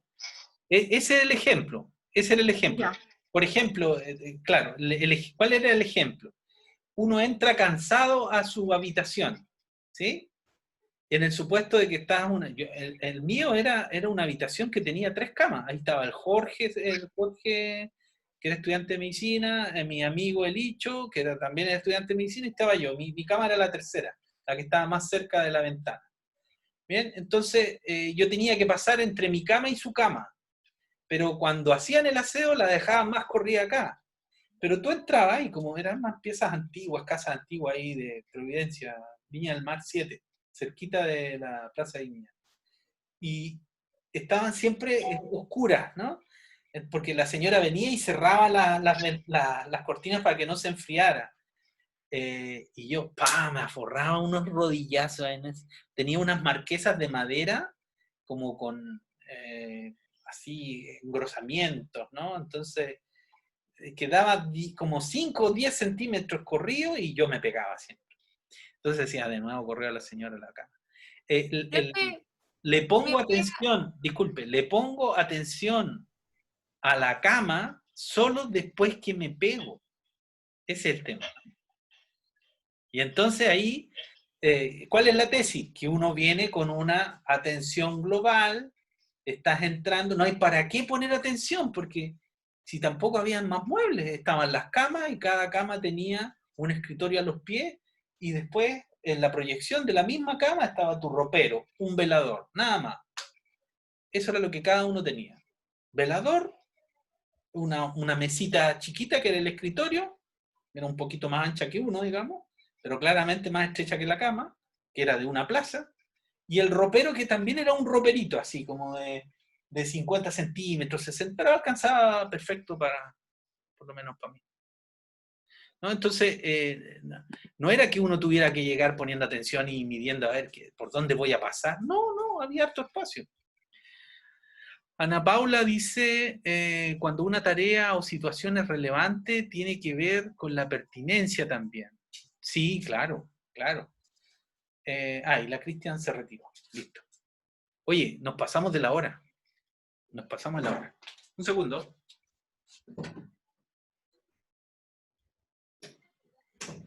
Estoy abriendo al perro. Ah, no nos hemos pasado. Ya. Pero la idea era hacerla más corta hoy día. Pero mira, igual igual nos alargamos. Ya, pero ustedes han estado súper participativos y eso a mí me encanta. ¿Ah? Me encanta. Pero sí, la idea es hacer cada vez las clases más cortas. ¿Ya? Ok. Y hasta aquí llegamos. Entonces, conclusión. ¿Qué es lo importante? Que la atención está en todas partes, ¿no? Es un proceso ubicuo y que incluso está en las tareas controladas, que no es ninguna novedad, porque normalmente ponemos atención solo porque la tarea va a ser controlada, la hacemos por primera vez, y en las tareas automáticas también hay capacidades atencionales, ¿no? ¿Estamos? Esa es la conclusión, cortita, nada más. ¿Bien? Ahora, cada una de estas cosas, ¿qué cosas? La atención controlada está asociada a mecanismos cerebrales de más alto orden, corticales, ¿no? Prefrontales, frontales. Entonces hay voluntad metida ahí, ¿ok? Lo que un observador del siglo XIX pudiese llamar voluntad. En cambio, las automatizadas presuponen que tú no tienes eso. ¿Ah? No hay recurrencia cortical, ¿no? Pero sí se sigue manteniendo el área de control de la conducta, o sea, prefrontal y frontal. ¿Mm? Muy bien, lo dejamos hasta aquí y gracias por la participación. Que tengan un descanso profundo esta semana. Ojalá que estén todos muy bien y si quieren conversar conmigo, nos juntamos por el WhatsApp y ahí ustedes me hacen las consultas si es que tienen más dudas. De vuelta, vamos a conversar también sobre las tareas, ¿bien? Recuerden que esta asignatura tiene tareas y una probadita para la casa que es como las de teoría y sistemas, perdón, como las de historización, pero también con 2 entregas. ¿Bien? Que les vaya súper bien, que descansen. Gracias, profe, que esté bien. Chao, profe. Chao, chao. Chao. Chao, Gracias, profe. profe. Chao, chao. De nada, Constanza. Chao, Camila.